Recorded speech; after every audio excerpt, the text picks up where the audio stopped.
শীতকালের মধ্যরাত, রাজধানী তখন ঘুমে, কিন্তু ঘুমের রেশমাত্র নেই অভিজাত গুলশানের কয়েকটি এলাকায়। বেশ কয়েকটি ক্লাবে চলছিল ডিজে পার্টি। উচ্চ শব্দেই মিউজিকের সঙ্গে তাল মেলাচ্ছেন শত শত তরুণ তরুণী। এমন একটি ক্লাব ট্রাম্পসের ডিজে পার্টির রূপ নিয়েছিল খুনাখুনির পার্টিতে। রক্তাক্ত হয় সেই ক্লাব, খুন হন সুদর্শন নায়ক সোহেল চৌধুরী। ক্লাবের গেটের সামনে গাড়ি থেকে নামতেই সোহেল চৌধুরী ও তার বন্ধুদের লক্ষ্য করে এলো পাথারি গুলি ছুড়ল অস্ত্রধারীরা। নায়ক সহ কয়েকজন গুলিবিদ্ধ হয়ে লুটিয়ে পড়লেন।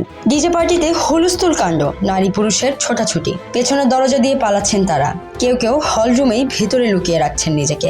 রাজধানীর খুনোখুনির ইতিহাসে সেই ক্লাবে একসঙ্গে দুর্ধর্ষ 5 শীর্ষ সন্ত্রাসীর অংশ নেওয়ার ঘটনা ছিল সেটিই প্রথম। বলা হয় 19 বছর আগে ওই খুনের ঘটনাটি ছিল অত্যন্ত ব্যয়বহুল। জীবন অবাক না করলে কে করবে? 28% মিল্ক ফ্যাটের অবাক করার সাথে ফ্রেশ মিল্ক পাউডার। জীবন অবাক করুক প্রতিদিন। সোহেল চৌধুরীর খুনের খবর পরদিন সকালে রাজধানী সহ সারা দেশে ছড়িয়ে পড়লে তোলপাড় শুরু হয়। শত শত মানুষ তাকে দেখতে ছুটে যান গুলশান থানা থেকে ঢাকা মেডিকেল কলেজ মর্গ পর্যন্ত। আলোচনায় আসে সেই সময়ের উচ্চবিত্তদের আনন্দ ক্লাব, ক্লাব ট্রাম্পস। আলোচনায় আসেন আলোচিত সমালোচিত ব্যবসায়ী আজিজ মোহাম্মদ ভাই। সোহেল চৌধুরী হত্যাকাণ্ডে এই আলোচিত ব্যবসায়ীকে গোয়েন্দা পুলিশ গ্রেফতারও করে। এছাড়া হত্যাকাণ্ডে সরাসরি অংশ নিয়েছিলেন আন্ডারওয়ার্ল্ডের দুর্ধর্ষ সব সন্ত্রাসী ইমন, লেদার লিটন, কিলার আব্বাস, মামুন, আদনান সহ আরও কয়েক শীর্ষ সন্ত্রাসী এই হত্যা মিশনে অংশ নিয়েছিলেন। পুলিশ ও গোয়েন্দাদের মতে এই ঘটনায় একসঙ্গে 5 শীর্ষ সন্ত্রাসীর অংশ নেওয়া ছিল বিরল। সোহেল চৌধুরীর খুনের ঘটনা ছাড়াও অন্য কোনো ঘটনায় এদের একসঙ্গে অপারেশন করতে দেখা যায়নি। সেই সময় এটি ছিল সবচেয়ে ব্যয়বহুল খুন। এছাড়া খুনের পরদিনই দুই তরুণী গুলশান থানায় হাজির হয়ে নিজেদের সোহেল চৌধুরীর স্ত্রী দাবি করেন। সব মিলিয়ে সোহেল চৌধুরীর খুনের ঘটনাটি ছিল টক অফ দ্য কান্ট্রি। পত্রপত্রিকাগুলোয় খুনের ঘটনা ছাড়াও ট্রাম্পস ক্লাব ও ব্যবসায়ী আজিজ মোহাম্মদ ভাইয়ের বিষয়ে ধারাবাহিক প্রতিবেদন প্রকাশিত হয়। সোহেল চৌধুরী সন্ত্রাসীদের গুলিতে নিহত হন 1998 সালে। তখন তার বয়স ছিল 35 বছর। দীর্ঘদিন ধরে আলোচিত এই হত্যাকাণ্ডের বিচার কাজ ঝুলে আছে। তার স্বজন ও সহকর্মীরা আজও ভোলেনি তাকে। তারা হত্যাকারীর শাস্তি দাবি করেন, কিন্তু এখন পর্যন্ত তার হত্যার বিচার হয়নি। হত্যার মামলাটি কয়েক বছর ধরে হাইকোর্টের আদেশে স্থগিত হয়ে আছে।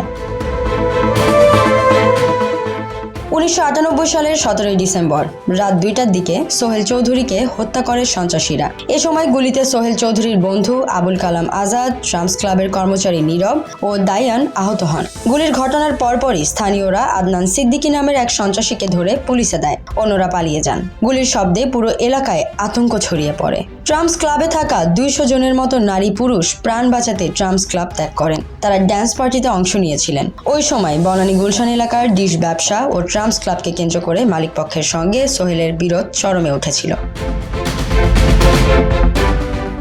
ঘটনার দিন রাত 9টায় সোহেল চৌধুরী বনানীর বাসা থেকে বের হন। এ সময় তার সঙ্গে ছিলেন শহীদ, আবুল কালাম আজাদ, হেলাল ও হাফিজ নামের 4 বন্ধু। বাসা থেকে বের হয়ে তারা একটি রেস্টুরেন্টে খাবার খান। এরপর রাত 2টার দিকে সোহেল চৌধুরী বন্ধুদের নিয়ে ফেরেন। কিছুক্ষণ পর বন্ধুরা মিলে ট্রাম্পস ক্লাবের পার্টিতে যাওয়ার জন্য রওনা হন।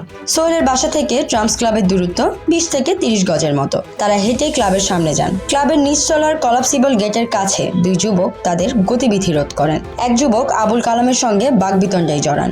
এরই এক পর্যায়ে অন্য এক যুবক কোমরে বাঁধা হোলস্টার থেকে রিভলভার হাতে তুলে নেন। পেটে ব্যারল ঠেকিয়ে পরপর 2 বার ট্রিগারে চাপ দেন। লুটিয়ে পড়েন কালাম। সোহেল চৌধুরী চিৎকার করে সন্ত্রাসীদের রিভলভার উঁচিয়ে তার দিকে ছুটে যায়। এলো পাথারি গুলিবর্ষিত হতে থাকে। সোহেল গুলিবদ্ধ হয়ে মাটিতে লুটিয়ে পড়েন। ফিনকি দিয়ে রক্ত বেরোতে থাকে। তাকে হাসপাতালে নিয়ে যাওয়া হয়, কিন্তু চিকিৎসক মৃত ঘোষণা করেন। ওই দিন পুলিশ ঘটনাস্থলে গিয়ে ট্রাম্পস ক্লাবের 11 জনকে জিজ্ঞাসাবাদের জন্য আটক করে।